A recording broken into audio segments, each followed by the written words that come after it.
Hello, hello, good morning, everybody in streaming world. I am Manila Chan. That over there is Ted Rawl. You are tuned in to the Ted Manila Information Show, or TMI for short, where we bring you way too much information because we believe you can never have too much of it, right? Anything from news, politics, lifestyle, culture. Today, we're going to wade into the very treacherous world of LGBTQAI T plus A. I literally don't know.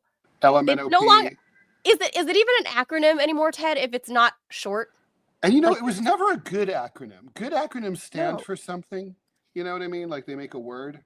And Right. LGBT. Like I mean, NASA. LGBT was always awkward. I want to say, by the way, I'm not imagining this, right? There was a period when it was just LGB, right? I'm pretty sure. In Yes. the 80s, and then the T Yes. got added, and then Yes. Q. And I'm always like confused by that because I'm like, Q has like some Venn diagram overlap with the other ones, Right. and 'Cause of then queer. and so does I, and then yeah. What's the A? Yeah. I don't know. And then Ambiguous. I don't know. And then one of them is asexual, believe it or not. And Yeah, I did don't know anymore. I did a cartoon about like how there was an asexual movement, and like how people who are asexual wanted to be recognized for their rights. And I'm like thinking, but you're not in this game. Like by definition, Right. you don't have a sexual orientation. They're like, asexuality is a sexual orientation. I'm like, no, it's not. No. It's the absence of a sexual orientation. Right. It's like, I mean, I'm kind of jealous because it gives you a lot of time to think about other things. But like, you're just not, it's like me, like, oh, what's your favorite football team? Well, I don't have one because I don't follow football. Yeah, but right. So like, well, where's my role in football? I don't have a role in football because I don't follow football. Right, you're not taking part. I don't know. I'm not part of it. But the asexual community got really mad at me, and they have all these discussion groups. They called me an anti-asexual bigot. I guess that makes me a pro-sexual person, which yes. I'm guilty of. Okay, yes. I am pro-sex for sure. So, for me and for everyone else. I really don't know what to make of that, but we're going to attempt to wade into that because there's a state lawmaker that's been reelected. It is. We're going to try to be careful. And then there's the first openly trans congressperson coming to DC in the new year. Maybe you've heard about the hubbub, but that's where, the topic that Ted and I are going to talk about. We're going to try to flesh it out. No pun intended, because we don't really know if, the flesh parts, what's involved, because we never really asked them. But anyway, if you're looking for a straight-laced button-down show, this is not it for you. We're going to warn you now. Turn the volume down if you're at work. Put in earbuds or something, because we're probably going to offend some of your coworkers. It is all the stuff that. Or if you're looking for a way out of your job, this might be your big chance. This might be it. Ted and I will help get you fired. Yourself, yes. We'll help get you fired by offending all of your colleagues. Yes. So obviously, it's stuff that you want to talk about that, you wish you could talk about at the water cooler. So Ted and I will talk about it for you. Mm-hmm. We're live Monday through Friday, 10 a.m. Eastern. Be sure to like and follow the show. If you are watching us on YouTube, I don't know how much longer we can stay on YouTube, because if it gets too spicy. Come on, we got to stay on YouTube. YouTube is 90% of the market. We got to stay on I know, but I'm saying for today, if it gets too spicy, we might have to jump off the feed before we get a strike. But if you're watching there on YouTube, please remember to hit the like and the subscribe button, because that is free. That'll help us get to our monetization goals once we hit those certain levels of, follow or subscribers rather. And then we can become monetized. And if you are, of course, watching on Rumble, which is my preferred platform, you can help support the show by becoming a $5 a month subscriber. If you're in that financial position to help us out, go into the chat area at the bottom of the chat, hit that white subscribe button. That'll get you to the $5 a month thingy. And there's other ways we're developing to, actually grow the program into a more robust show, right, Ted? That's probably a good adjective for it. Robust, where we're gonna have like more bells, more whistles.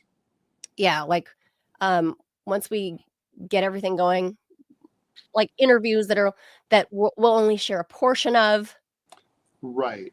Free, Well, and that makes it sound like it's going to get, I always want to caution, how like you'll be part of something early and then like you get punished as it becomes successful. And then they like, it's like, oh, it's freemium and like all the stuff that you got for free. So it's not going to be like we're going to take away what you're currently getting, but we're going to no, add some additional there's going to stuff. be extra stuff. Yeah, Yeah. we're trying to flesh out those ideas but as for well. paid people. Yes, for our paid members, but we're not quite there yet because we're still obviously just barely past a month into our inaugural show. I know, I can hardly believe it. Really, I know it. It feels like old hat, Ted, because obviously you and I had our previous show, so yeah, it feels like although the format was definitely different. I love the headlines. I love this approach to headlines. I've always thought that headlines should be handled this way by other shows that I enjoy.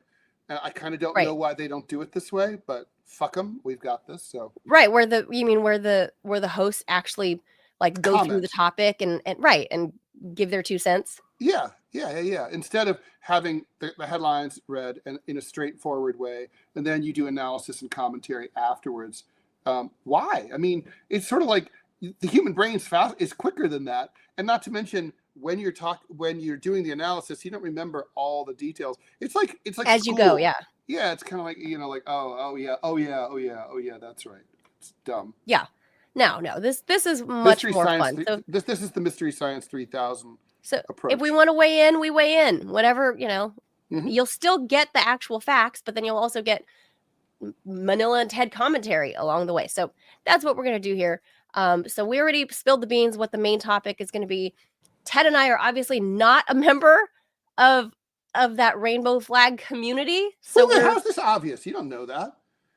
I mean, I could be gay. I mean, when I had open mic Fridays in my old show in LA, I could easily be. A lot of the top question in LA was always, ask anything. Was like, are you gay? And I didn't know, and I kind of would refuse to answer that question back then. You reek straight to me. Thank you. I mean, you reek of straightness. What I meant by that, you know what I mean. But I mean, I am straight. But I mean, it's like and I would, I've often kind of thought like if I were more open-minded, I should be at least bi. I don't know why I'm not. I'm just not. Right, me neither. I'm just not. I'm not interested in girls. I think in Southern California, there's this very butch culture, and like people are sort of like, if you don't have this, if you don't sound like, I don't know, like if you're not like surfer guy, or to me, hey, bro, that's kind of gay. But like, yeah, I remember look, Ted, I'm Asian. How do you know I'm not a lady boy? Well, in Thailand, you could, actually, but lady boys are more girl than girls. I know. I'm more, probably too butch. Like I'm too butch to be a lady boy. Our trans women usually don't succeed in really looking like and like passing hot, as like hot women. But yes, the Thai lady boys are hot women. I know. Yeah. I'm very ashamed and sometimes. In a country I'm like, with hot women, Thai women are hot. So or I'm like, I'm ashamed. I'm like, oh my God, you're a dude and you're so much more pretty than me. Like, why are you so much prettier than me? Well, they're raised that way. It's an art. It's like it's not just sort of like, hey, I'm slapping on some makeup. I mean, it's like, yeah. It really is an art. Yeah, it's an art. Yeah, so we're going to wade into that. That's the main topic of today after we get through the headlines. Ted and I, of course, being what I presume are two cis straight people. But heteronormative. I know, but nobody ever fucking asked me, Ted, if I wanted that label. Well, of the cis thing or whatever. Like, nobody asked me. Like, yeah. I'm just I don't know. normie. Yeah. Well, we'll get into all that. Okay. All right. Let's do that. Let's jump into headlines. Let's hit the jaws. Okay, straight to the headlines. Breaking news right now. President Yoon Suk Yeol of South Korea has declared emergency martial law. That just breaking minutes ago. He's accusing the opposition of plotting insurgency and trying to overthrow the free democracy. This is the first time a South Korean president has declared martial law since the military dictatorship ended in that nation back in the late 1980s. Mr. Yoon, who was elected president in 2022, keyword elected, but I guess he thought, well, I'm stepping it up now, has been in a near constant political standoff with the opposition, which controls parliament. In a nationally televised speech on Tuesday night, local time, that's, of course, it's Tuesday morning here in New York, Yoon denounced the opposition for repeatedly using its majority in the National Assembly to impeach members of his cabinet and to block the passage of his government's budget plans. This, he said, has paralyzed his administration. The National Assembly, which should have been the foundation of free democracy, has become a monster that destroys it. And no, this is extremely disturbing and frightening news. I remember in the 1980s when South Korea was a brutal dictatorship that really cracked down on dissidents violently and viciously. And we think of South Korea as a democracy now, but it's a new democracy, and it was a very fragile one. And apparently, democracy has just come to an end there. Now, obviously, this state of affairs could come to an end. A state of emergency doesn't have to go on forever. Martial law can be declared and it can be lifted. But I have a bad feeling about this. I think that we're about to head into the old days, and the United States is going to find itself in an extremely uncomfortable position. South Korea is a close U.S. ally. It was during the Cold War. It was a major bulwark against China and Russia. And the U.S., to its shame, supported the dictatorship in South Korea. And now the U.S. is going to find itself in the same position to do that again. I'm sure Trump would be likely to continue that relationship, but it's a bad look for the United States. Yeah, I think it'll be status quo for the U.S. relations with South Korea anyway, but I feel like what's happening in South Korea, this seems random to me, Ted. I haven't heard of any hubbub coming out of South Korea at all, like in the past several weeks. So this is kind of a shock. But at the same time, I feel like President Yoon Suk what is his name? Yoon Suk Yeol. Yeah. Mm-hmm. Yoon Suk Yeol. President Yeol is just following the new modus operandi of protecting democracy by suspending democracy, the model that is taking place right now in Ukraine. That's how you defend democracy, Ted. You gotta break it apart and kill it so it can be born fresh, and maybe just call authoritarianism or totalitarianism democracy, because I feel like that's what's happening. Because remember, there's no elections or anything in Ukraine either, right? Mm-hmm. Little Zelensky there, his term expired in May, and he's somehow still the president. He should have ceded power to their version of the Speaker of the House over there. He has not. He hasn't quite. I don't think he's quite declared martial law. He has declared it is martial law. You will, if you're in the streets, you will be shot and killed by the authorities. The parliament has been taken over by the military, and streets are blocked. People have been ordered to remain in their homes indefinitely for the foreseeable future.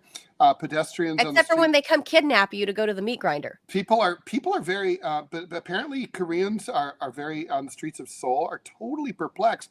They did not see this coming at all. That's what I'm saying. Why? Look, this strikes me as it's a coup. It's an internal coup.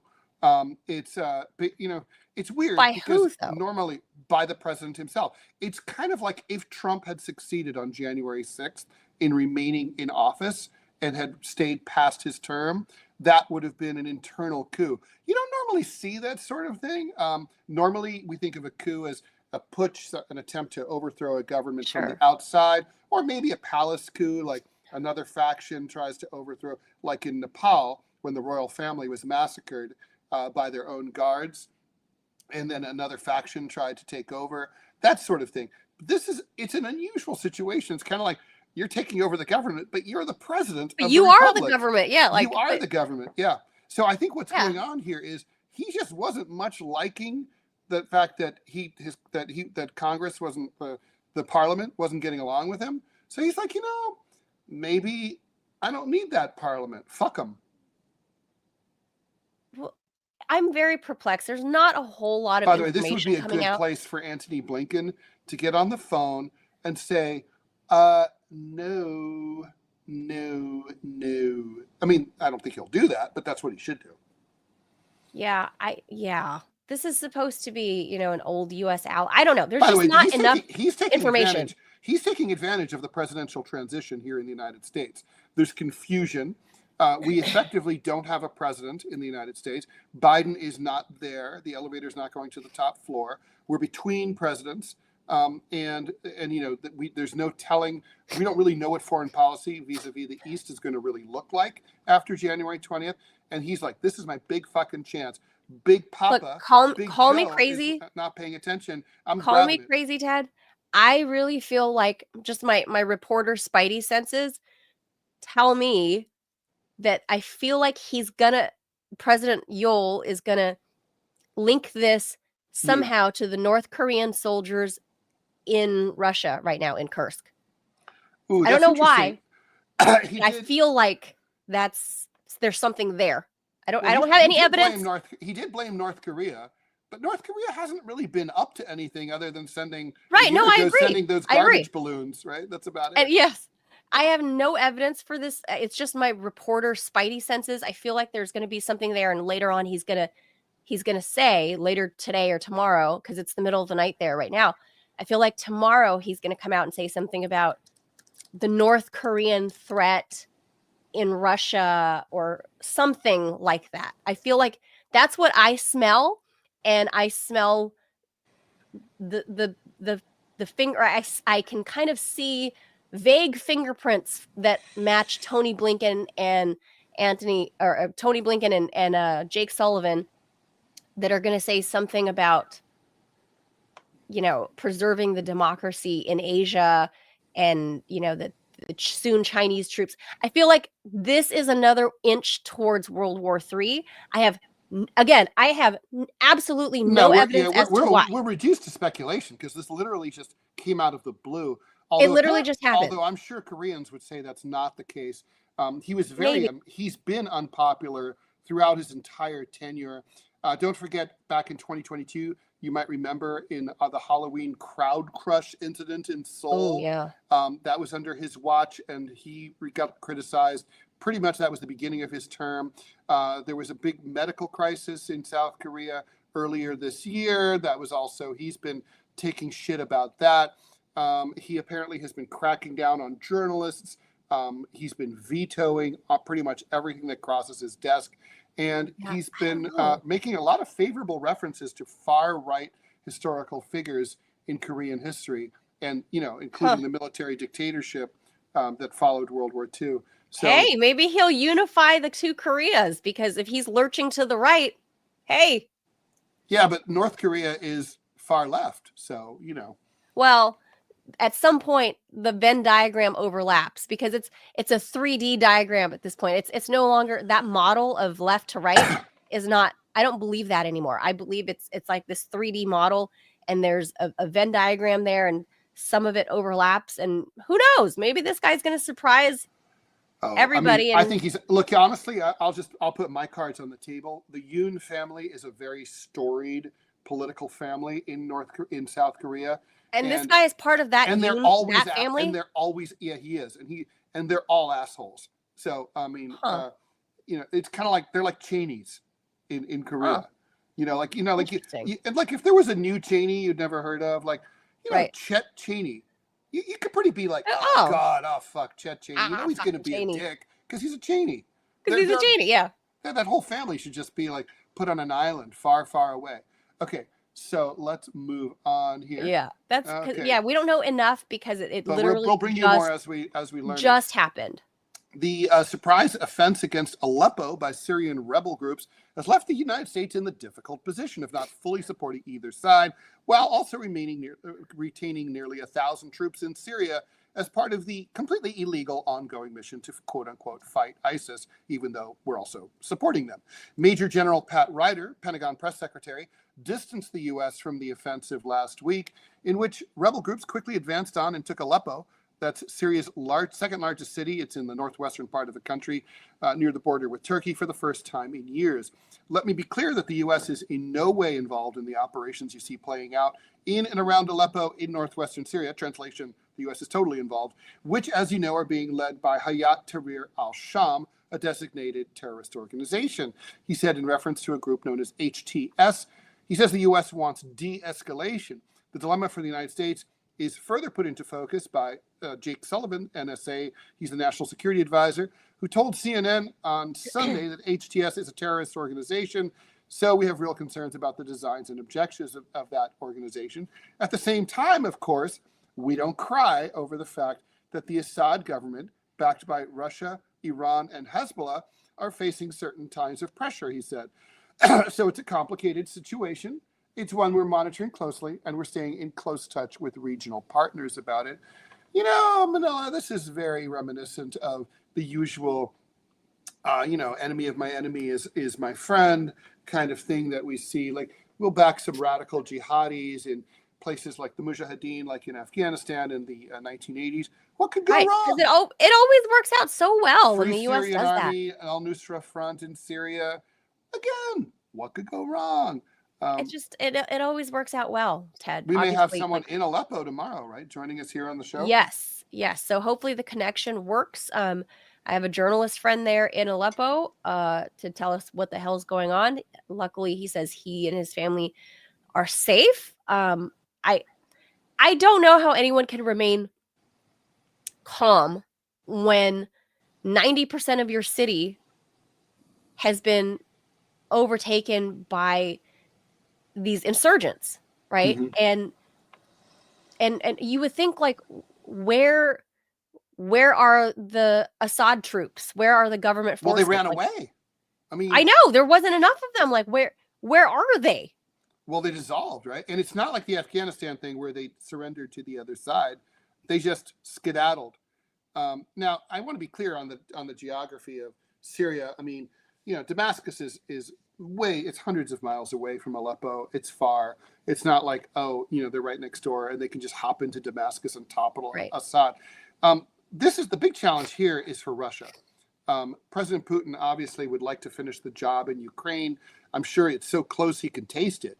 And so I'm sure the last thing he wants to do is pull resources away from the Russo-Ukrainian conflict. But he can't let this go. I would say the smart play here is to bring in Wagner from Africa to help support al-Assad, and maybe redeploy some Russian troops from Russia. I mean, Russia's got a huge standing army, but it would be a huge blow to the prestige of the Russian Federation if Assad's government were to fall. Yeah. Not to mention, it would be very bad for the world to have Syria become a jihadi state. Yeah, Syria's not, up until about 10 or 12 years ago, Syria was fairly stable as far as Middle Eastern countries go. And it's not like what Trump would classify like a shithole country. Not at all. No. It's like the standard of living. Yeah, it was standard of living is very Western, and like Westerners would go there. Very secular.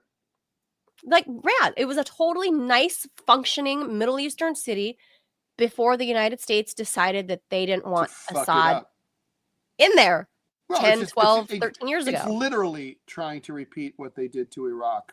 They didn't succeed. Or Libya.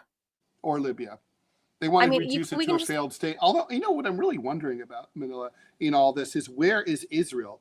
I mean, okay, so Israel, I'm sure, doesn't love Assad, but they're not stupid, right? Like, the people in Shin Bet and all that, they're looking at this as like, who do they want on their fucking border?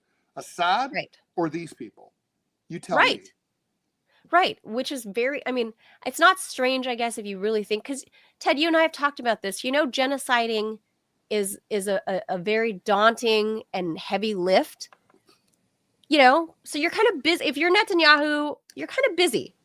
You know this, Ted. You and I have talked about this. We've entertained the idea of genociding and how much time it takes, how much brain power, right? Like you're getting your vacation home along the beach bombed. Like you got shit to worry about.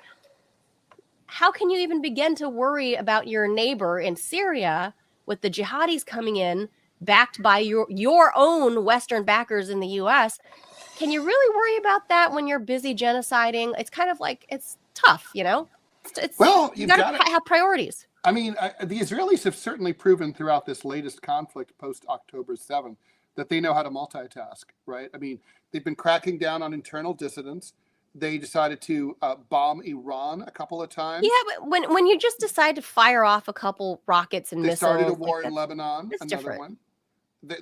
They bombed Syria a few times too. Yeah, yeah. But that's just like lobbing off some bombs into some random places in Syria. This is something like, this is an active hot zone now. This has become an active hot zone. So I don't think Netanyahu is prepared to respond in any meaningful way, because I don't think response is really the issue, but I think the question is he on the phone? I'm sure he's on the phone with Blinken, and I'm sure he's got to be saying, like, guys, I know you love your jihadis, but these jihadis are right up our ass, right? Like, bro, can we finish our genocide first? Like, I know you're up against the clock. You got 6 weeks left in the Biden administration. Gazans aren't going to kill themselves, Like, bro, you got 6 weeks left in office. Can you give me just a couple more weeks to finish the genocide? And then we can try to, you can do your thing in Aleppo. Although then, can't wait. But you got to realize, the question for the Israelis, right? When they finish up Gaza and they kill everyone or drive them out, are they then going to move to like the reconstruction and exploitation and ethnic cleansing and the annexation, or are they going to immediately turn to the West Bank to get that part done too? I don't know, but I know there's real estate sales that are already true. Pre-sales that are already happening in Gaza. Yeah. Isn't that awful? Yes, and everyone involved should be sent to The Hague. All right, they are pre-selling. Let's move on here. It's like a concert, Ted. Like those that really, really love the band, you can be a member. You can be like a Zionist member, buy membership, and then you can buy the pre-sale to the Gazan real estate. Same type of thing for the concerts. Same thing. You can buy it first before it's open to general population. It's exactly the same as like the Germans who bought houses from the German government that had been seized from Jews who had been sent to Auschwitz. It's like, how lovely you are. Anyway, nice. What a good deal. Beautiful. All right, more chaos, this time in France. French Prime Minister Michel Barnier faces a no confidence vote as soon as tomorrow, after he invoked a constitutional provision yesterday to push through a contentious budget without a final parliamentary vote. The former Brexit negotiators' move upset lawmakers in France's so-called hung parliament. And that doesn't mean like they're all like packing, where no party holds an absolute majority after President Emmanuel Macron called snap elections in June.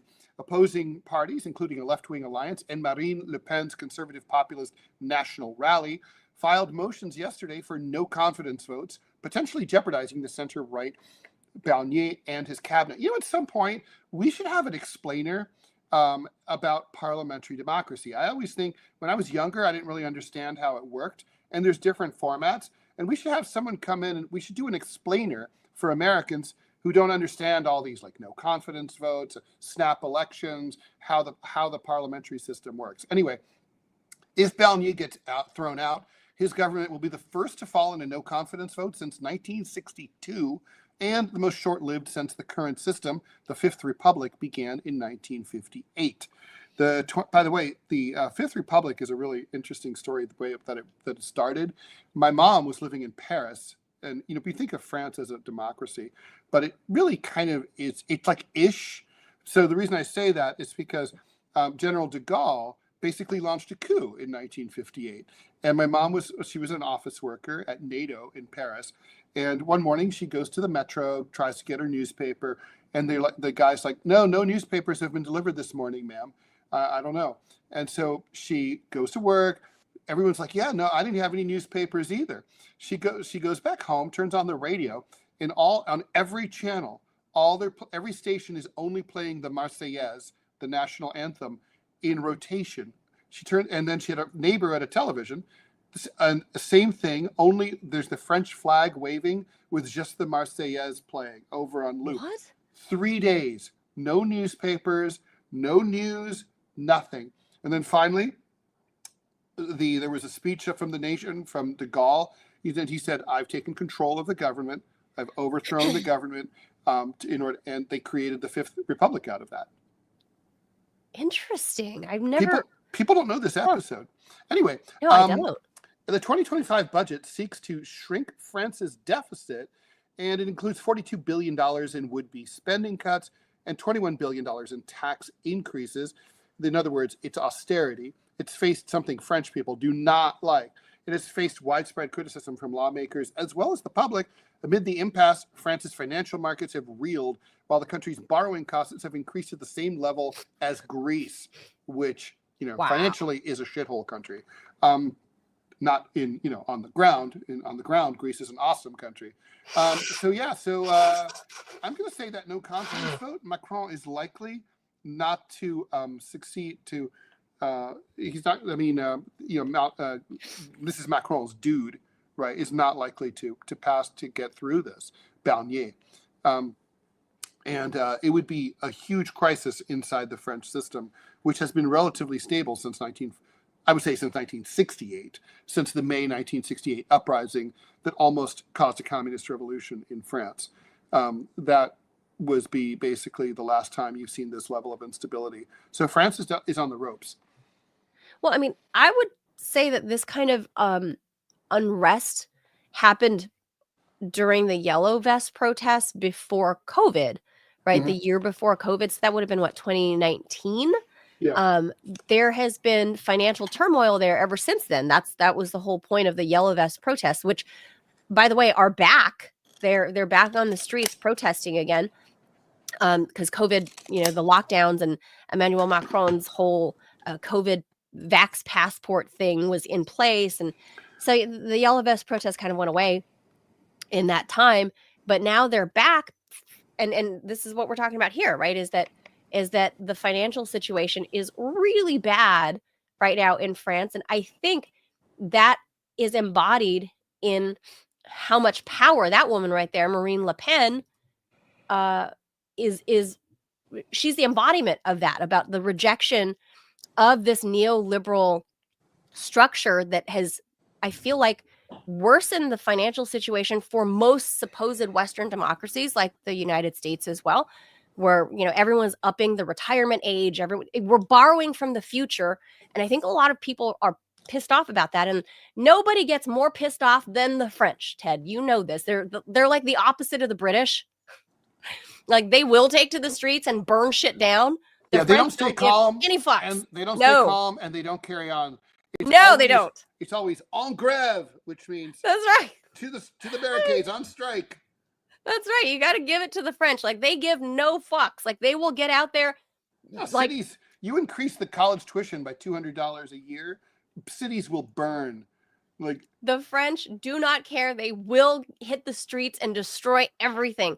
They're like the opposite. They're like what you think the United honey States badger was. Don't care is what they are. That's really it. They're what the U.S. looked like in the 1960s, right? Like during the Vietnam War. That's them for everything. It was like, all the time. What? And by You're the way, giving us a 7-cent tax on gas? The French were more extreme than we were in the 60s. They were far crazier. God.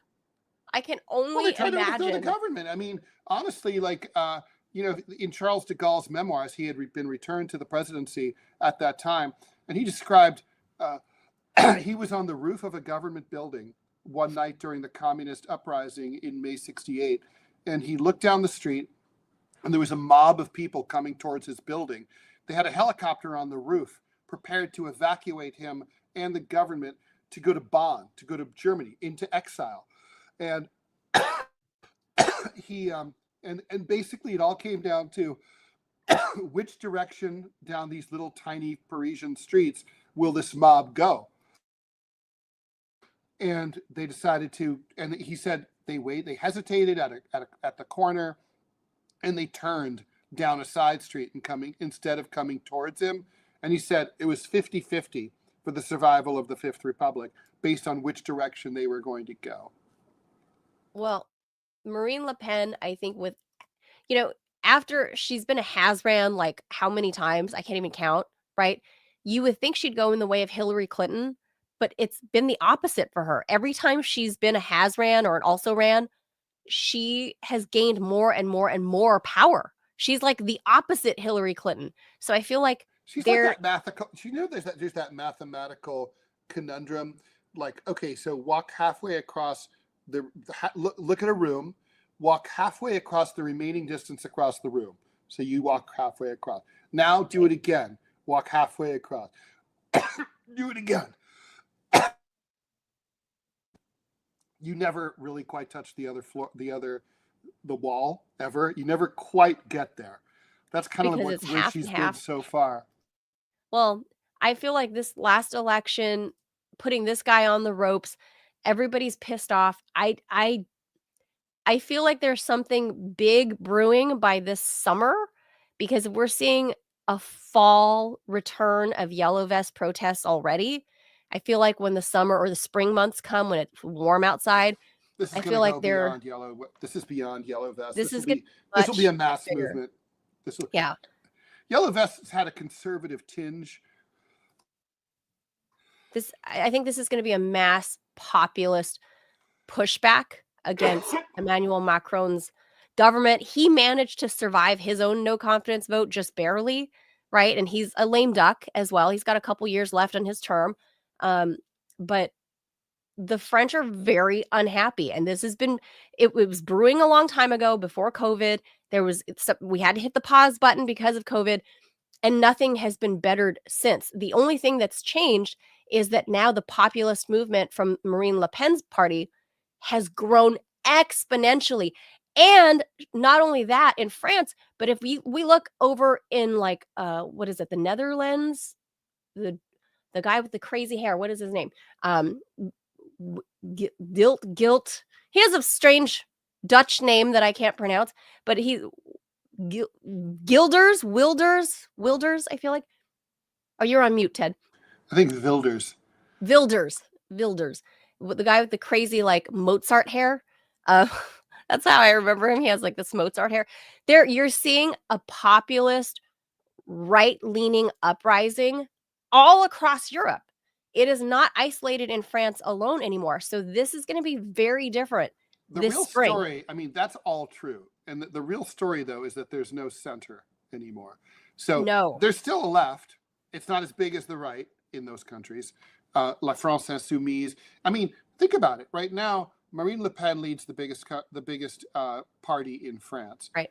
The second biggest is the far left. Not like what Fox News calls the far left. The left. People who like their hammers and sickles served warm. And that's La France Insoumise, which is France Unbowed. That's the party of Jean-Luc Mélenchon. And I think between those two, look, if there were ever an alliance of convenience between the far left and the far right, for sure, it would be unstoppable.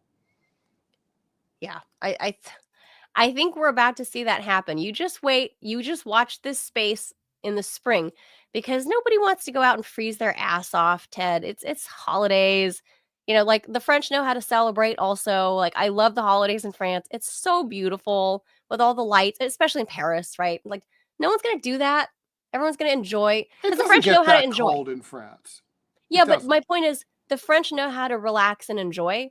So they're not going to do that during the holidays. After the holidays, that's when the summer of discontent will be showing itself. Not during the holidays and Christmas. They're going to live and be merry for right now, because that's what the French do. That is usually what happens. That's true. Yeah. All right, let's move on here. That's all I'm going to say on that. We're running late, man. One of these times we're going to do this on time.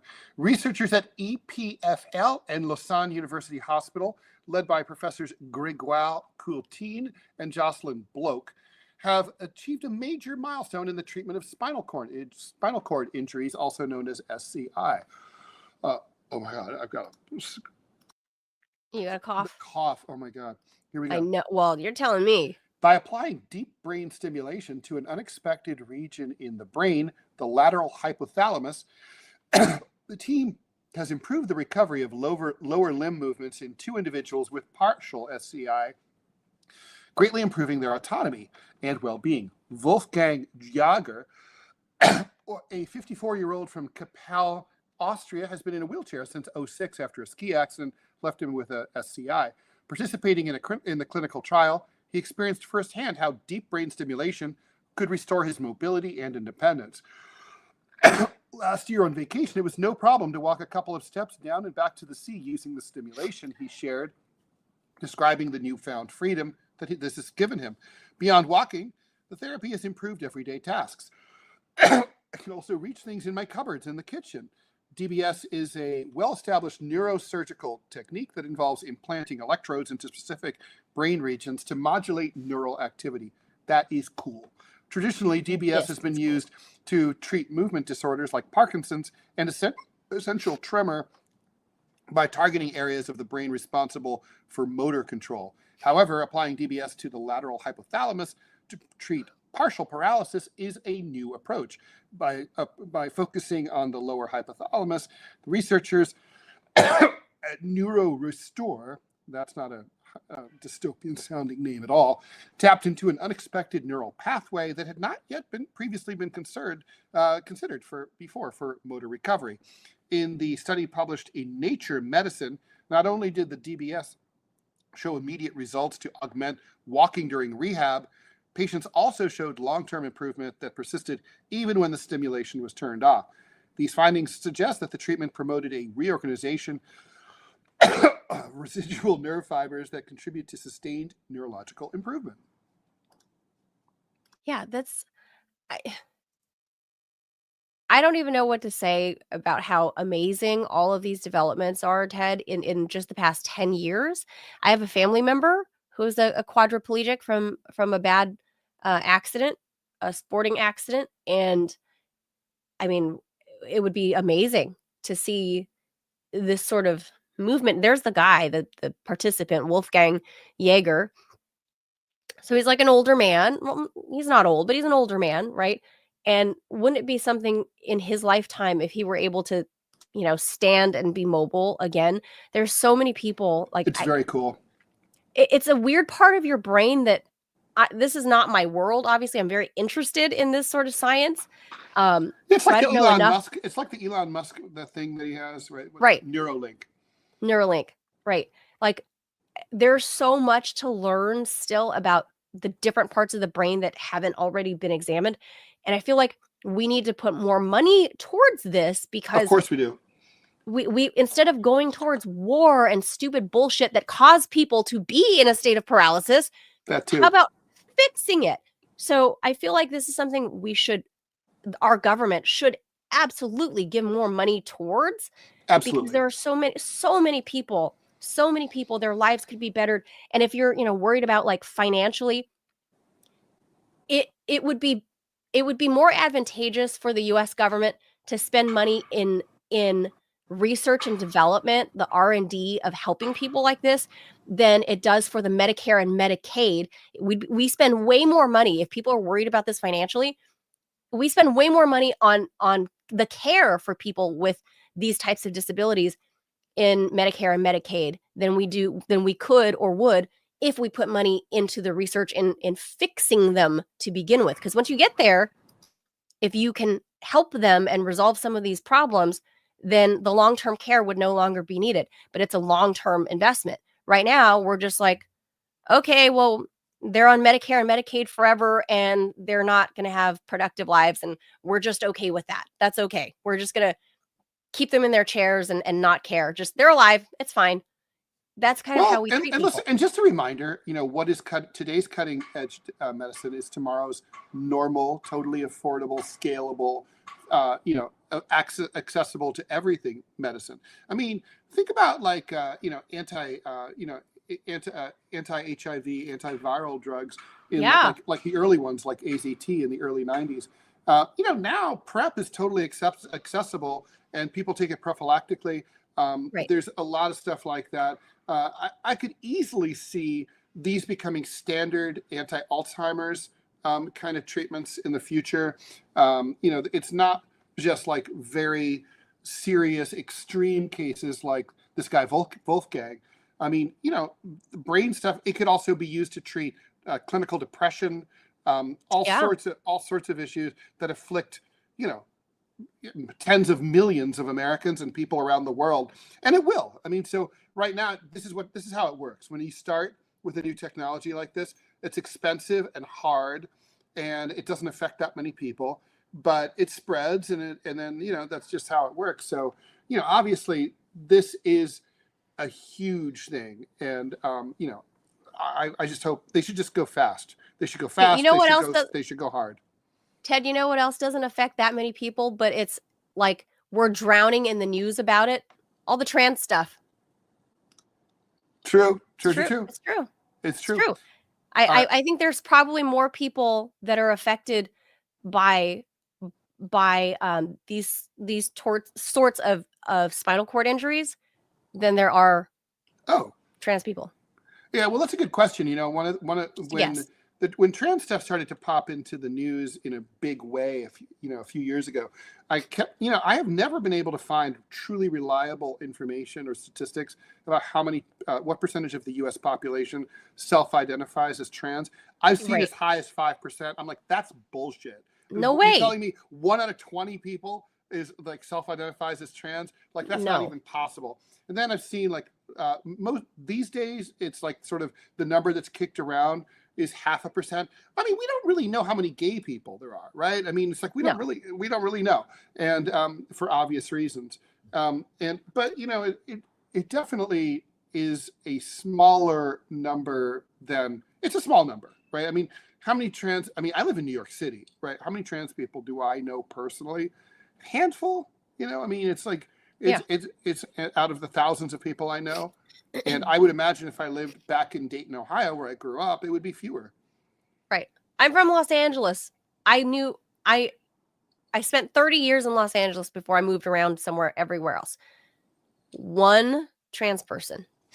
No, plenty of gays, plenty of lesbians, friends with plenty.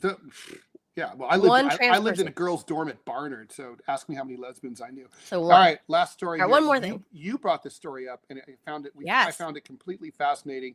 Another development in the Hana Kobayashi case. She's the Hawaiian woman who had been thought to be missing in Los Angeles. Well, I mean, she was missing. She crossed the border into Mexico, as it turned out, of her own accord 4 days after arriving at LAX.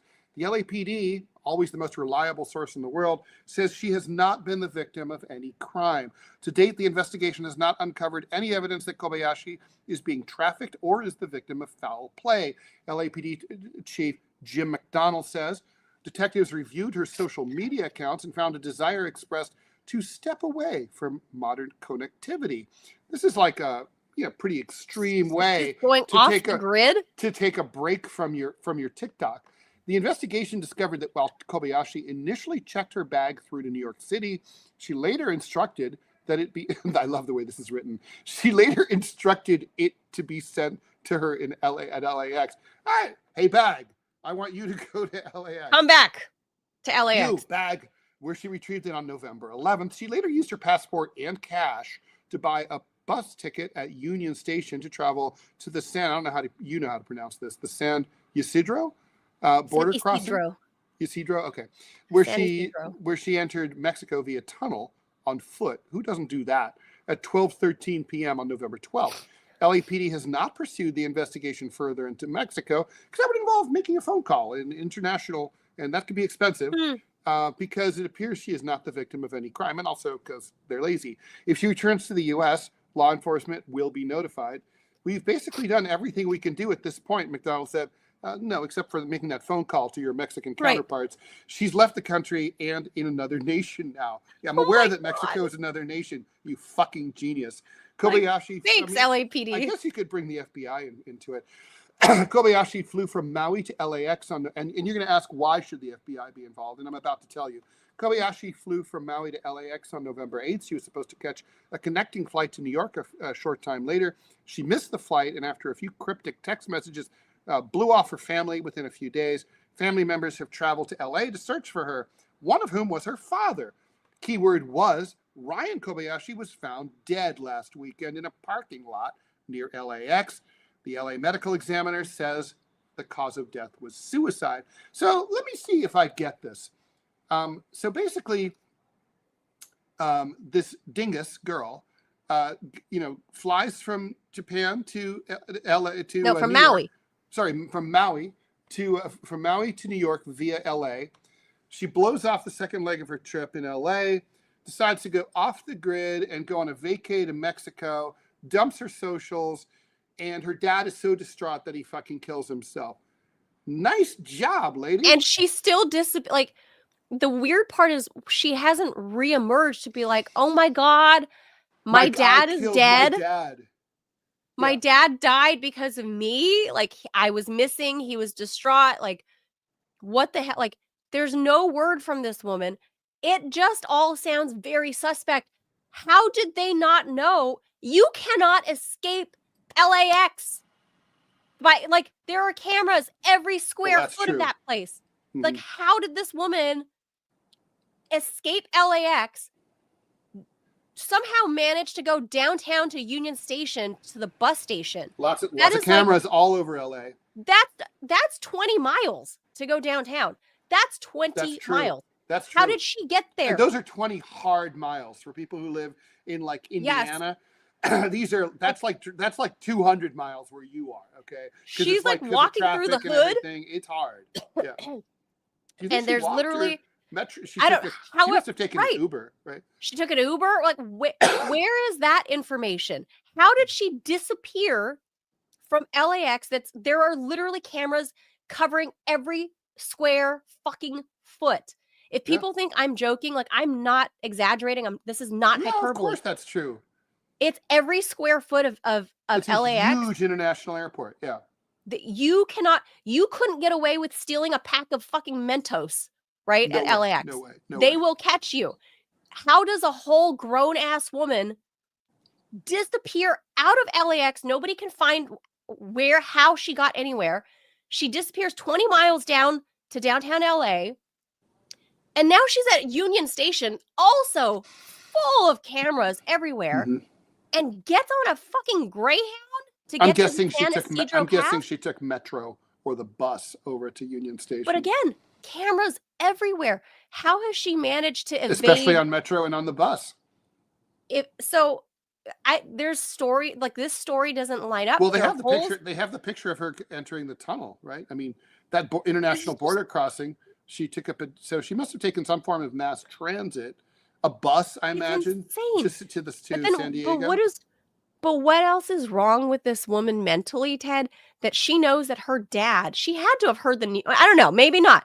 Maybe she disconnected. She said she's off the grid now. Yeah. Don't you think if the LAPD knows? And why not reach out to the Mexican authorities? Wouldn't they have told her, like, hey, do you know your dad offed himself? I mean, given the drug trade across that border, and not to mention all the issues with migration and everything, don't tell me that the LAPD doesn't have their counterparts in Tijuana and these other places on speed dial, right? I mean, come on. This is be too many holes, really weird holes in this story, and I just feel so bad for her family, her remaining relatives. You know, her mom, the other sister, like their dad is dead.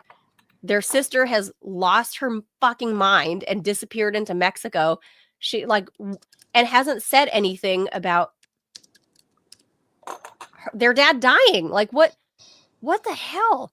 I know. Something went berserk in here, and I would like to know. She caused literally a nationwide woman hunt to find her, and now she's just like, oh, I'm chilling on the beach in Rosarito. I'm going off the grid. I'm having some margaritas here in Rosarito. I mean, okay, no. So I'm going to say, the French expression, cherchez la femme, like, when in doubt, look for the woman. Okay, in this case, Shel Shalom, was there a dude? Like, in other words, like, is it like a illicit romance that her father might not have approved of? So she's like, oh yeah, I'll meet you in LA and I'll throw him off the scent. And so like, I'll pretend like I'm going to New York. She gets off the plane and she's like, I'm gonna skip lag this shit. I'm gonna get off in LA and go like on a fun Mexican vacay, have sex on the beach. It's gonna be awesome. Do you think it's like that kind of scenario? I think this is just a chick that lost her marbles. I mean, she doesn't look crazy in the pictures. She looks completely normal. That was before she snapped. I think she probably just snapped and was like, I'm going off the grid. Because, I mean, any sane person, even if you have like bad relationships with your parents or whatever, any sane person would at least, you've caused a nationwide manhunt and now she your might, dad like you is said, dead. she may not know. Or yeah, but if LAPD has made contact with her, which it seems like they have, if they know that she's safe, I feel like some authorities No. would There's no contact evidence. her. There's no evidence that like they talked to her or anything. But they're just like basing it on video. They're basing it on her social media. Like, yeah, that's what I did a whole cartoon about this, about like how that's what detective work is now. Like, instead of like, like a 70s police going out there. Yeah, instead of leaving your fucking desk, their fat donut asses sit on this desk and they're like, looking at social media. Yeah, they look, oh, look, me see this. And then like they had facial recognition software. They had facial, dun da da dun da dun da da. Can you imagine the new Columbo episodes now? Oh, totally. Yeah, no, he's totally like, and it's like just like you just hear the clicking of the keyboard and you see the mouse moving around. And so, yeah, I mean, who would ever want to become a detective now? It would be so boring. It's like You're there's no surfing social involved. media. Yeah, I mean, I don't know. The story's just weird. They uploaded her photo into the cloud. They matched it up to all the zillions of cameras in the Southland. They got a bunch of hits, including in that immigration tunnel between Mexico and the U.S. Bam, done. She went to Mexico. She wants to go off the grid. Done. Case closed. Next. I'm gonna put this message out there, Hannah Kobayashi. If you're listening, can you hook a sister up with some Mexican antibiotics? Yeah, and a bro. There's a whole network over here on the East Coast that'll pay good money. Yeah, we'll stop talking shit about you, about the fact that you murdered your father, you idiot. We'll stop talking about that. Hook us up with some Mexican antibiotics, because it's like an illicit drug in America. You can't get those anymore. Much easier to get anything else, really. I mean, I could score an 8-ball like right now. I could have a dude here probably in 30 seconds. I would take that right now to stop this coughing if it would help. I would. Oh my God! I so badly want. No one will give me antibiotics because everyone's like, we're just gonna wait. I can't believe we spent an hour on headlines. I know on just headlines, but there's just so much shit. Although with the South Korean thing, it's pretty crazy. All right, let's go ahead. Okay, let's hit the jaws. I'm gonna get rid of the headlines, and so here's what we're gonna actually be talking about. Like, some trans lawmakers come to DC, and SCOTUS is weighing trans intervention for kids. Is it today or just this week? It's tomorrow. Tomorrow. I'll bring us in. Okay. So, well, let me introduce a couple of things. I'm gonna let me toss this in. There's 3 main stories, but 2 big ones. Okay. Wait, let me remove. Hello. Brain not working. Too many OTC meds that are not good. The good Mexican. God, antibiotics. Yeah, please. My God, like, come on. Give me some antibiotics. Do you want to do this, or do you want me to do it? Well, I want to do it because there's a couple sound bites that I want to pop up here, Ted. So as you guys know, or maybe you don't, for our international viewers. So this last election, there was a lot of talk about, obviously Orange Man is so hateful. Orange Man hates the rainbow people. Orange Man, whatever. And then you have these biological women like Nancy Mace or Marjorie Taylor Greene, who are also both of them Republican, but they kind of they're haters on each other. They don't really get along. Because I think Nancy Mace versus MTG, I think they want to see who's like going to out crazy the other in the Republican Party. But here they overlap, where they agree that they don't want the incoming Congresswoman from Delaware, Sarah McBride, the first openly trans Congressperson, to share the bathroom, the ladies' bathroom, with him on Capitol Hill. Like, this is all kind of crazy to me, but okay. So I got a couple of sound bites, Ted, because again, I feel like and by the way, you're on mute. I want to play these sound bites from people who are actually from the LGBTQAI plus community, because neither you or I are a member of that community. So maybe there's more legitimacy. I don't know if you're already from that, like, like if we're talking about Asian stuff, like I feel like maybe there's more gravitas coming from me than it would you, because I don't know, I'm part of that community. Sure. So, okay. So here's just, let's hear one first about everybody saying how Trump coming into office means all gay rights are going to be just gone, just completely disappeared. Coming from a member of, or many members of that community. But by the way, before you do that, we really should talk about the Supreme Court case. Yeah, well, I was going to go one by one. All right, let's go ahead. Rock and roll. So first, let's do that. We'll talk about Capitol Hill, and then, of course, the Supreme Court case. About that one is, of course, about should there be an age limit for transing the kids? Mm-hmm. But there's a reason I want to do this, because the gays, as it were, in these videos talk about it. They talk about it, and they make a lot of sense to me. So we'll have a listen here. Listen, I'm not afraid of losing my rights, because I understand that Donald Trump is not interested in taking any rights away from LGBTQ adults, but rather he is ready to wage war against these adults who have been harming and indoctrinating this country's children. How about you? Oh, me? No, I'm not worried, because when he was president, he stood up at the UN and demanded that homosexuality be decriminalized worldwide. Didn't they tell you about that on CNN? No?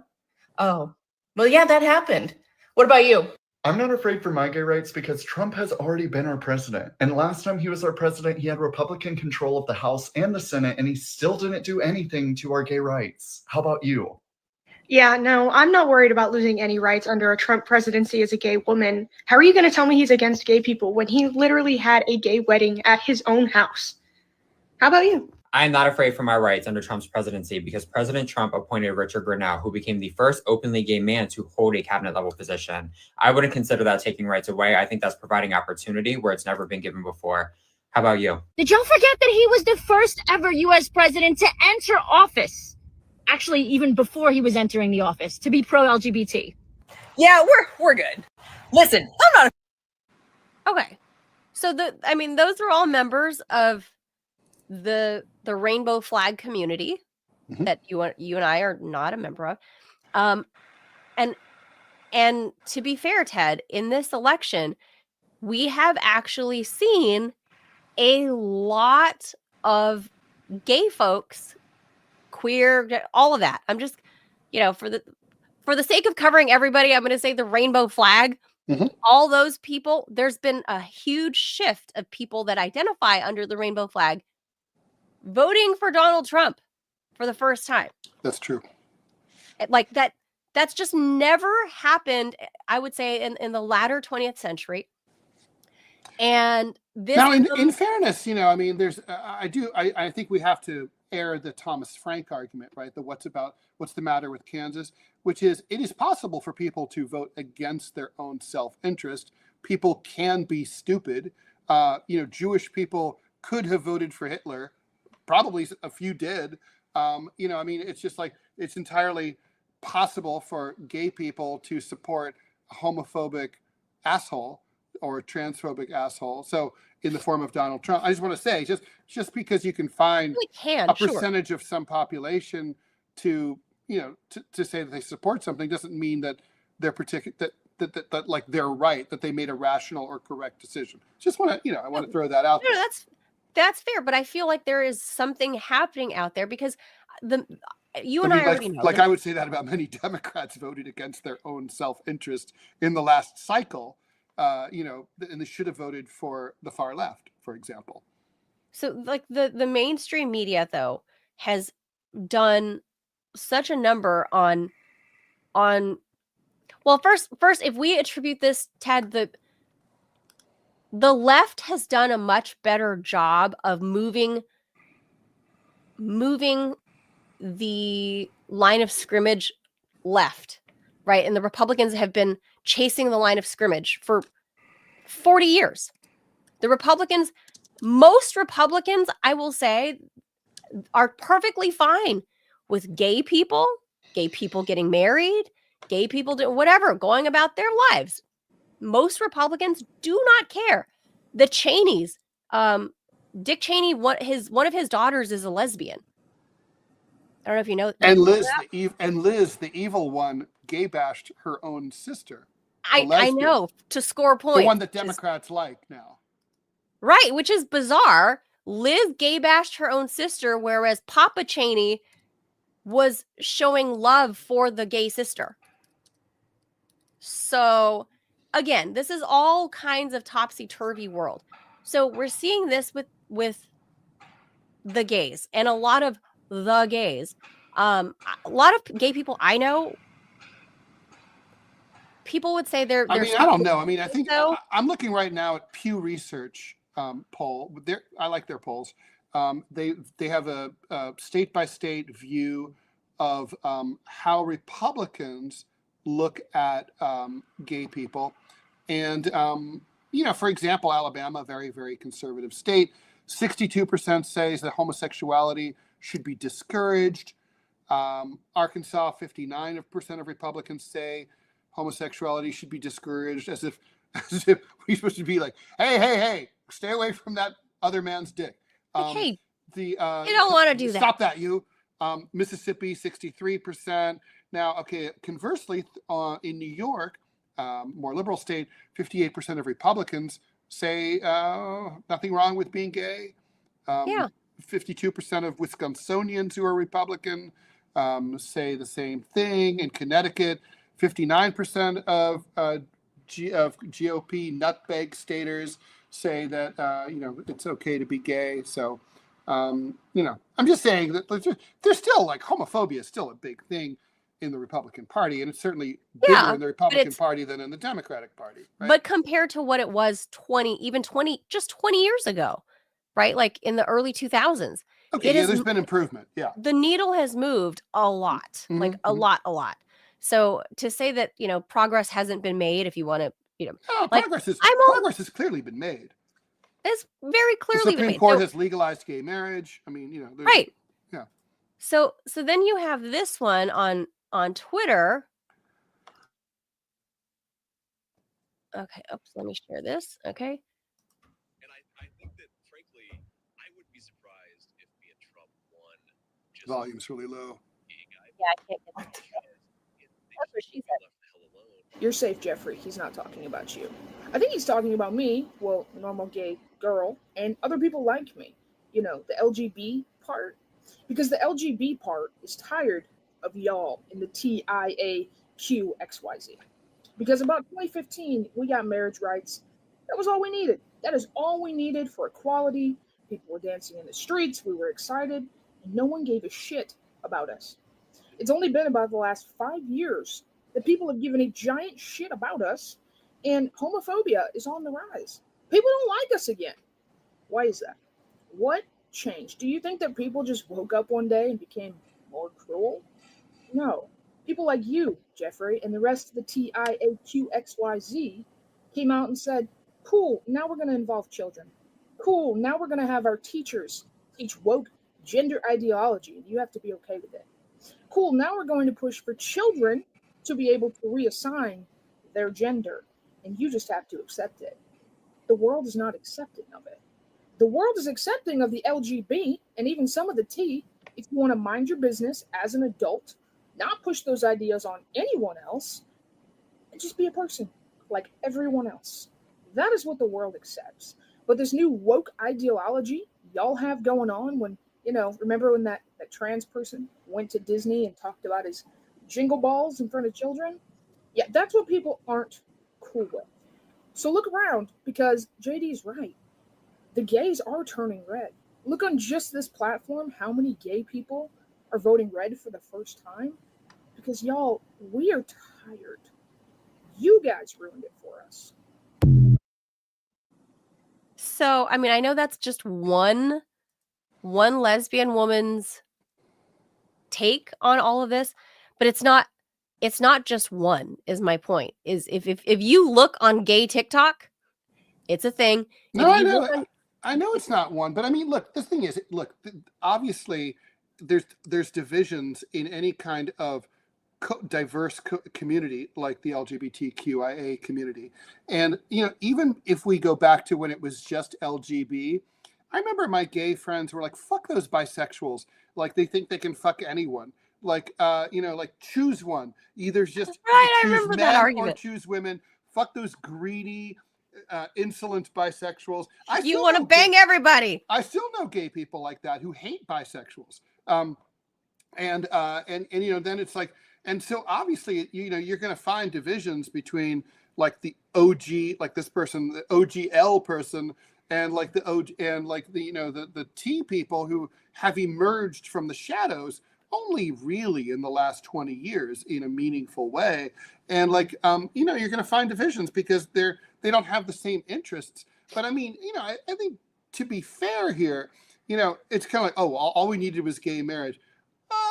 Well, I think you need a little more than that, right? And it's like, there was a lot of pushback against gay marriage. Remember the whole stupid argument, like, about the sanctity of straight marriage? The sanctity of marriage would be ruined. Like, my marriage to my wife would be destroyed if the dude down the hall, two dudes right. In my apartment in the same building, they're married and fucking, that like fucks up my marriage somehow. I guess right. Like, I don't in the ether, like their gay fumes come through the vent system and fuck right, up my perfect marriage, which by the way ended up in divorce. Right? Like, so what really truly what I mean, it was a dumb argument. I mean, politics change. I mean, we may look back in 20 years, transgender stuff may be boring and not like at all unusual. And be widely accepted, and we'll look back and be like, I can't believe we ever argued about this shit. No, I don't know. I think that just like this gay woman here, I don't think she ever states her name, but I think her handle is I lift for donuts. That's pretty funny. But I agree with what she's saying, is that nobody, like, once gay marriage passed almost 10 years ago, America ceased to care. Nobody cared until you started talking about transing children. Nobody cared what bathroom people used 10 years ago. Like, I used to run into trannies in the and back then we used to call them trannies, right? In the bathroom. Yeah, it's not allowed in Los now. Angeles all the time. All the time. Well, sure, in New York as well. Like, I mean, this is like on Santa Monica Boulevard in West Hollywood.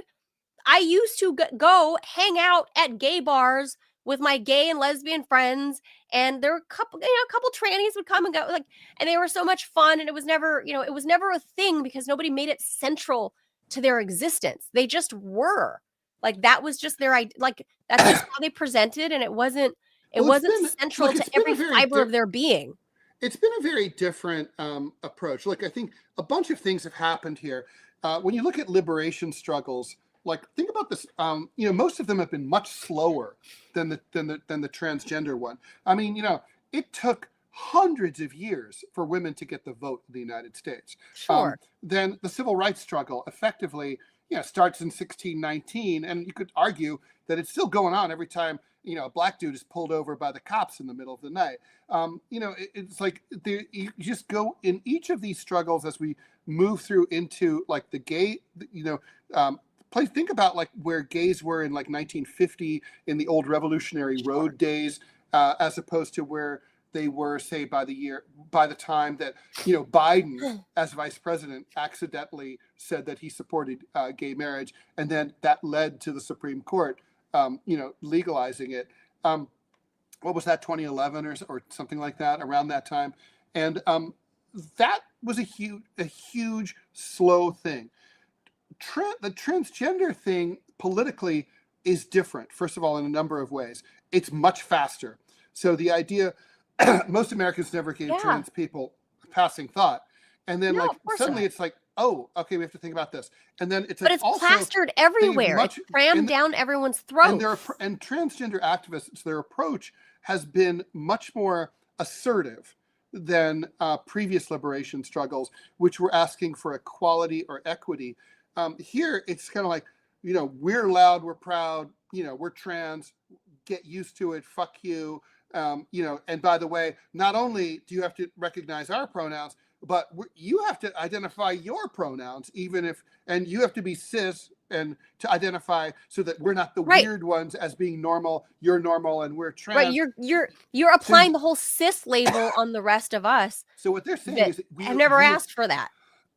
And so, like, I'm sure I could see the advantages of it. You know, as a radical in class and other political stuff, I can really sympathize with a radical, assertive, aggressive approach, but it does have this backlash effect that it has provoked And I think a backlash. that's what we're seeing.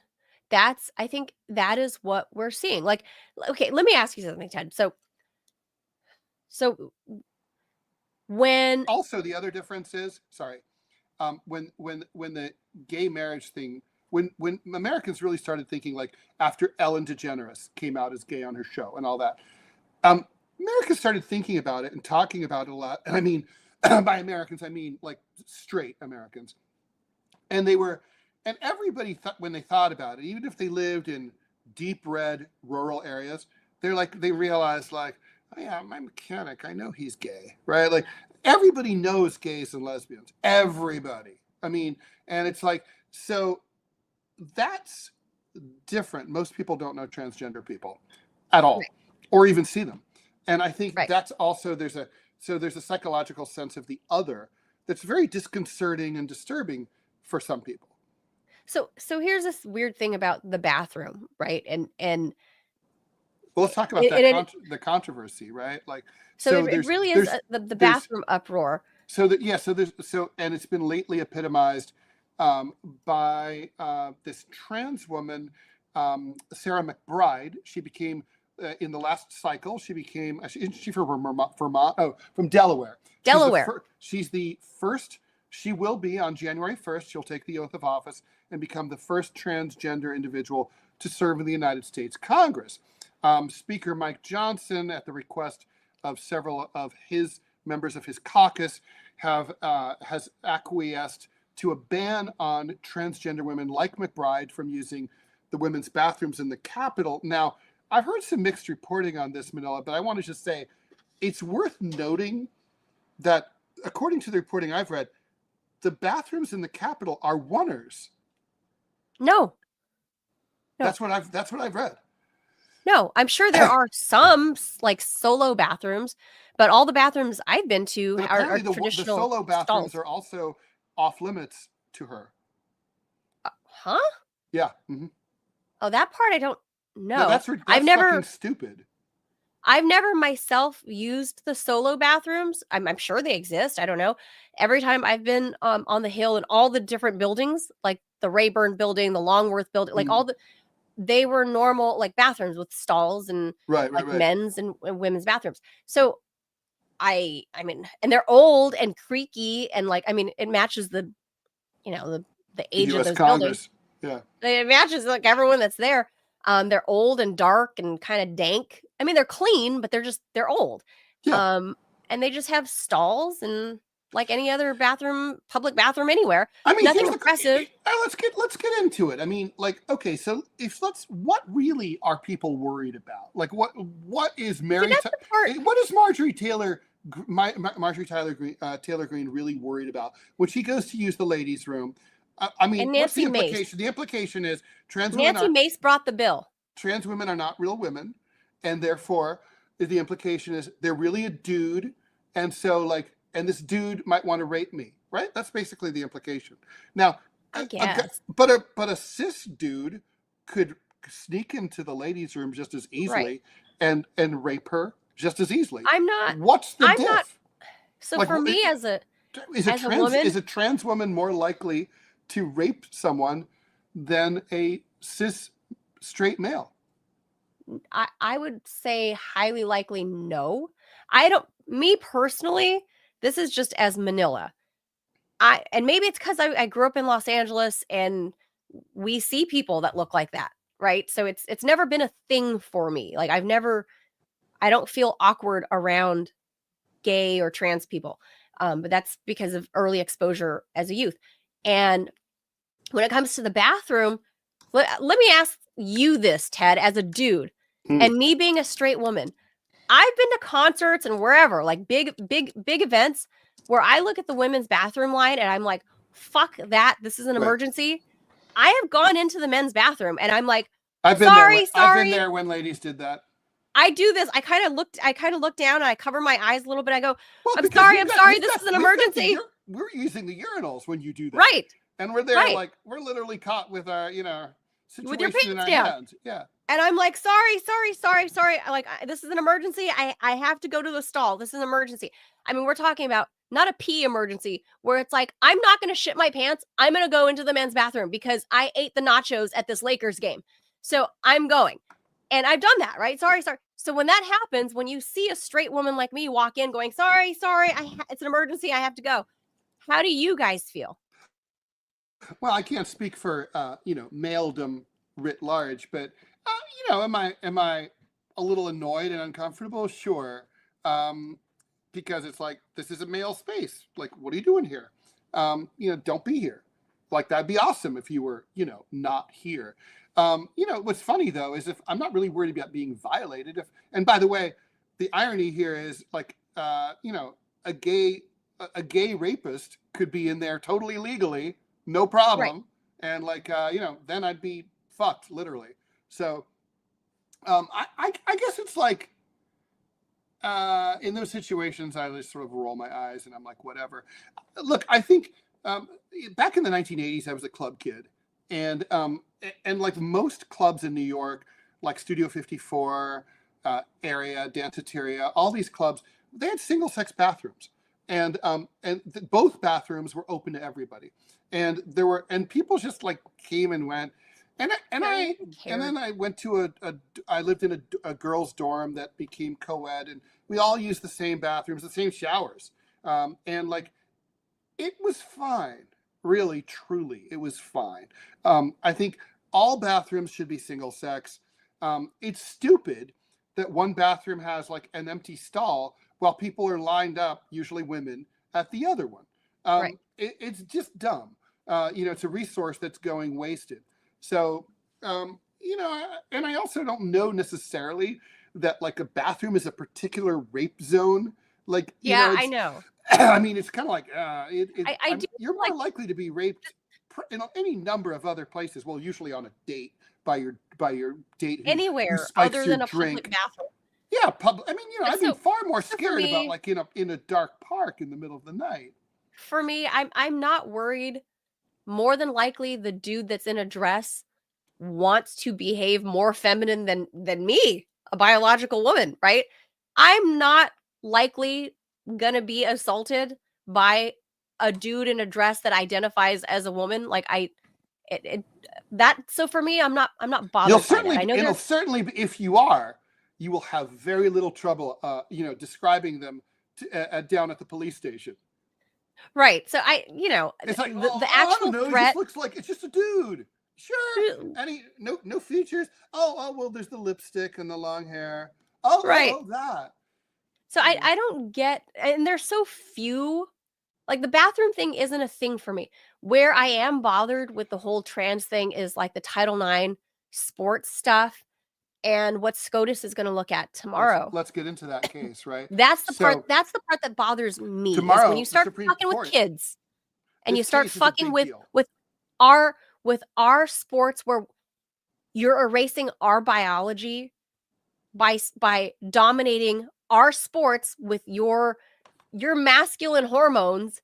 You're taking away Well, our scholarships. Barely dominating. I mean, how many people are doing this? This is not an issue. But I mean, in barely. But it 99% still of competitions. No, I agree. It's few and far, but it still shouldn't happen at all. Like, that's the only time I'm bothered by any of this is when women's spaces such as sports, Title IX, and when all children, that's the part that bothers me. Is Well, let's get into if that. you are Okay. not old enough to get a fucking tattoo or buy cigarettes, you should not be able to go to a fucking doctor and say, cut off my little tiny peen before my balls have even dropped. First of all, I want to. Not be okay. I take issue with that. It was not tiny when I was under 18. Oh my Okay. God, Ted.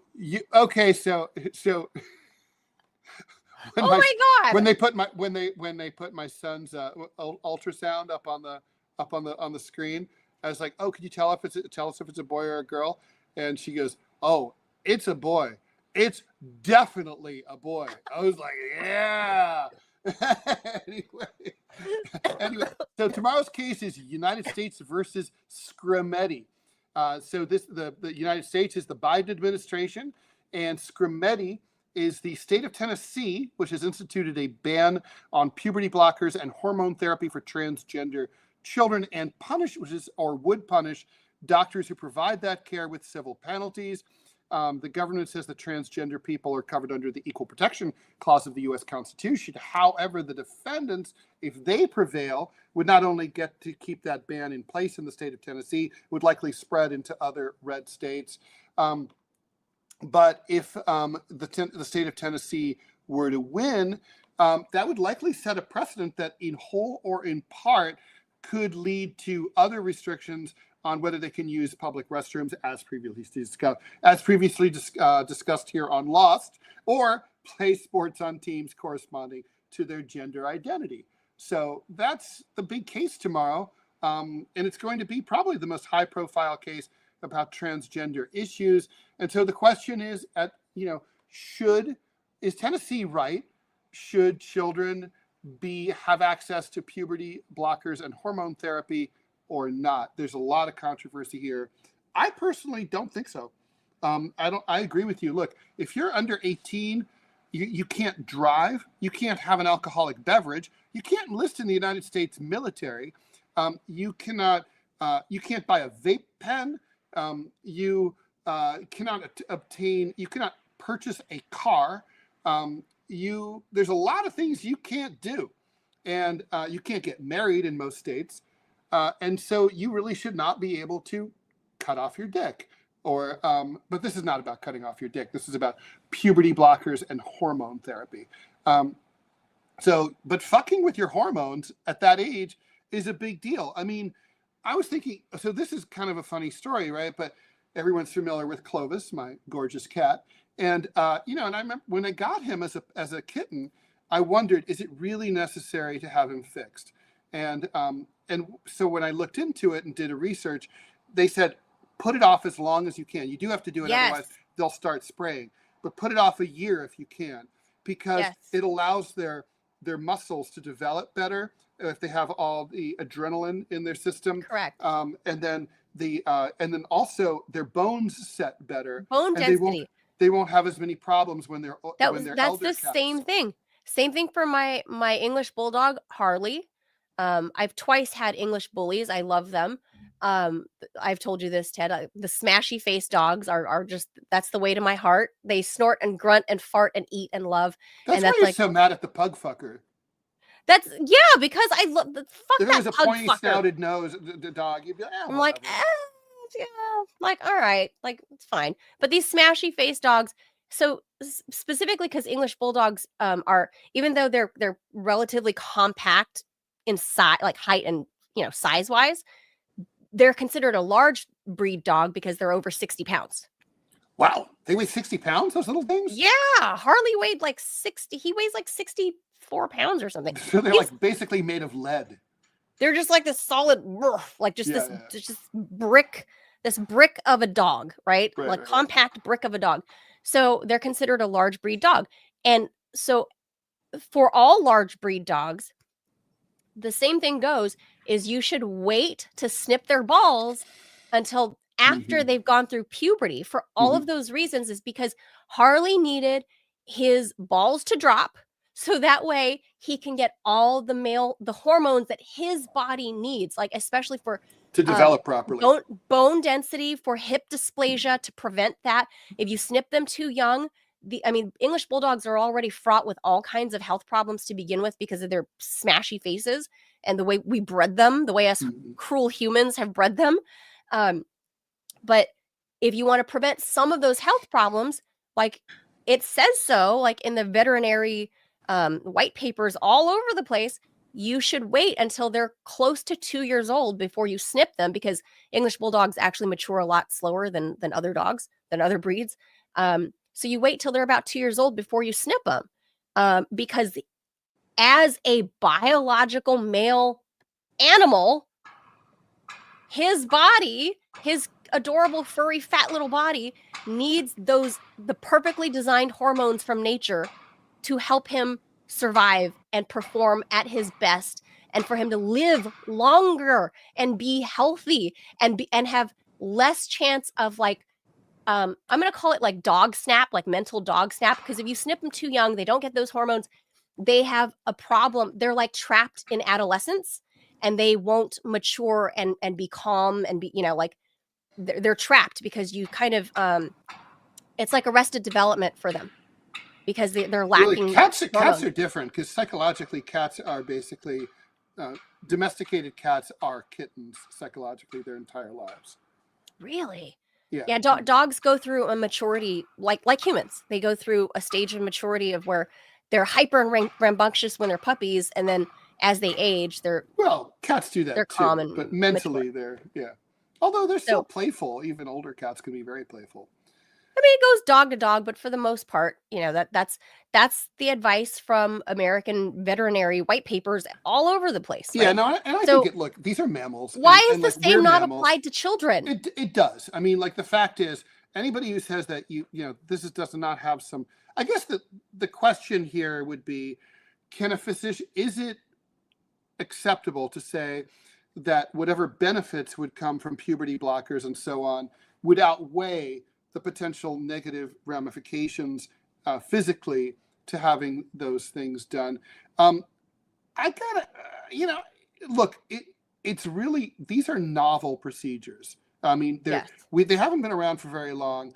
I feel like maybe if there had been like a history of experimentation and and a lot of peer-reviewed studies, and then it's like, okay, well, we've now done this with like 200 people, blah, blah, blah, blah, blah. We think it's okay. I'd have a different opinion about it. But basically, we've turned into a nation of beta testers, and we just said like, okay, we'll just do it.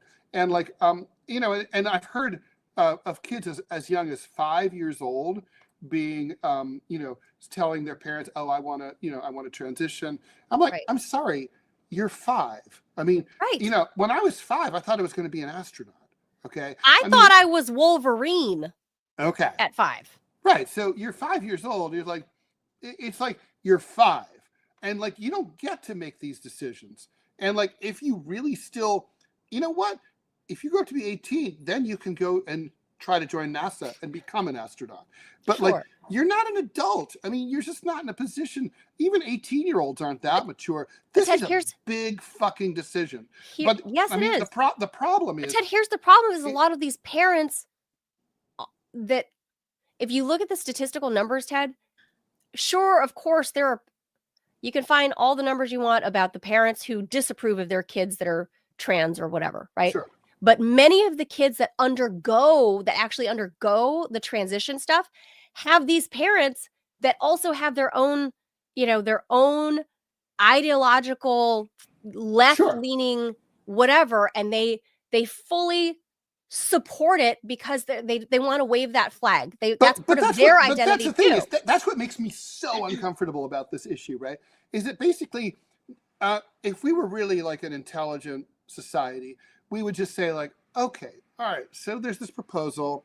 Let's study it. Let's figure out the pros and cons and figure out in the aggregate if it's something we want to go with. Instead, what you have is crazy people like you described, these parents who are like it's totally cool. Like, if my 6-year-old wants to be, well, she doesn't like to play with dolls, so she must really be a dude trapped inside a girl's body.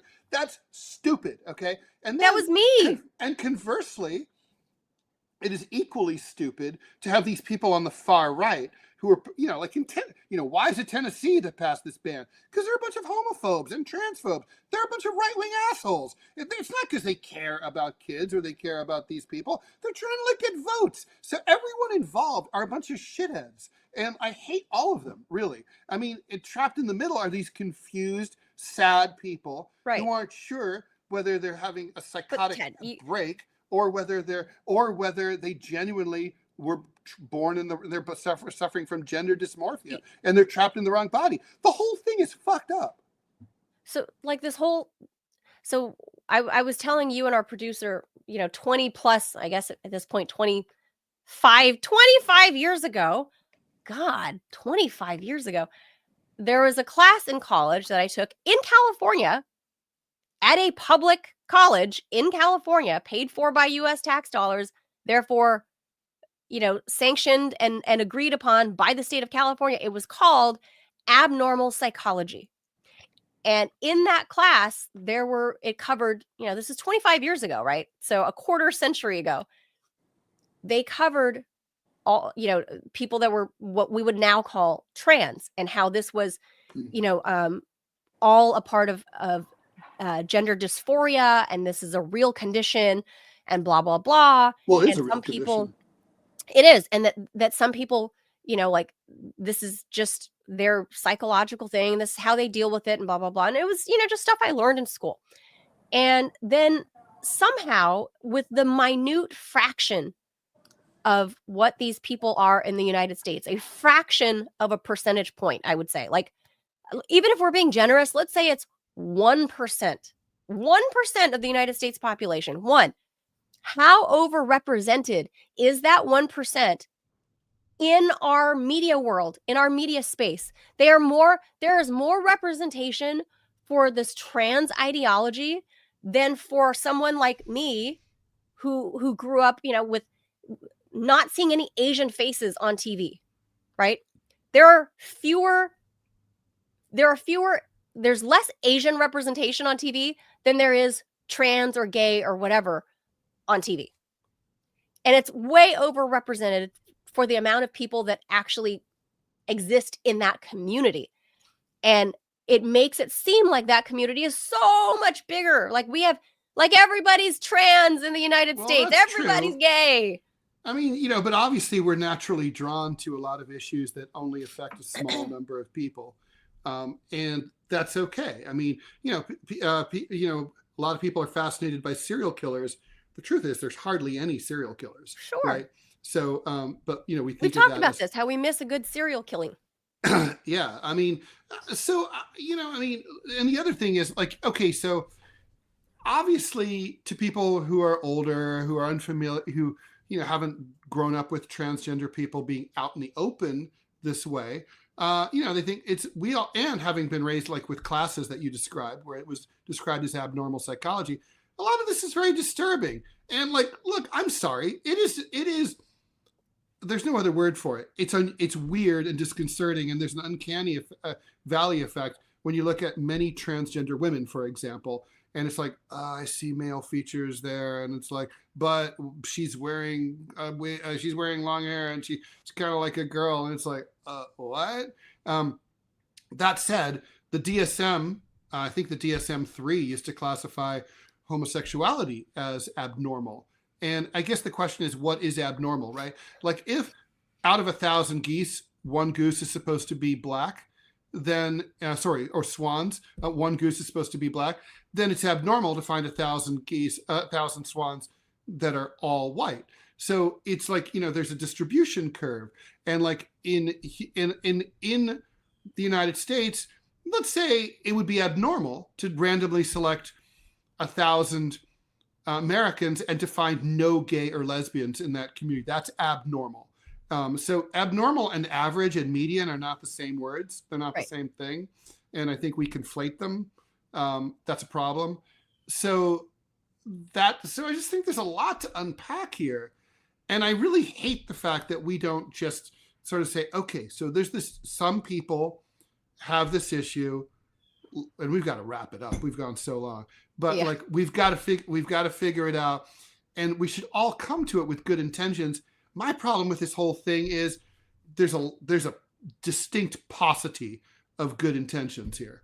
You know, we have like right-wing people who are trying to score cheap points against LGBTQIA people, and then there's like woke lefties who are basically like whatever they want, it's fine, and taxpayers Right. should pay for it, and it's fine if they want And it, they that- should yeah, have it.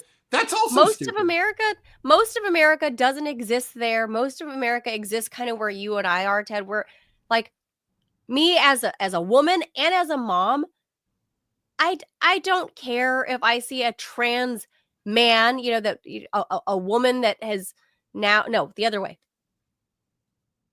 If I see a trans woman, a man who used to be a man, now a woman, in the bathroom with me taking my small child to the bathroom, I'm not that bothered. I'm not likely going to be assaulted by that person, and my kid's Right. not going to be assaulted by that person. More than likely, not going to happen.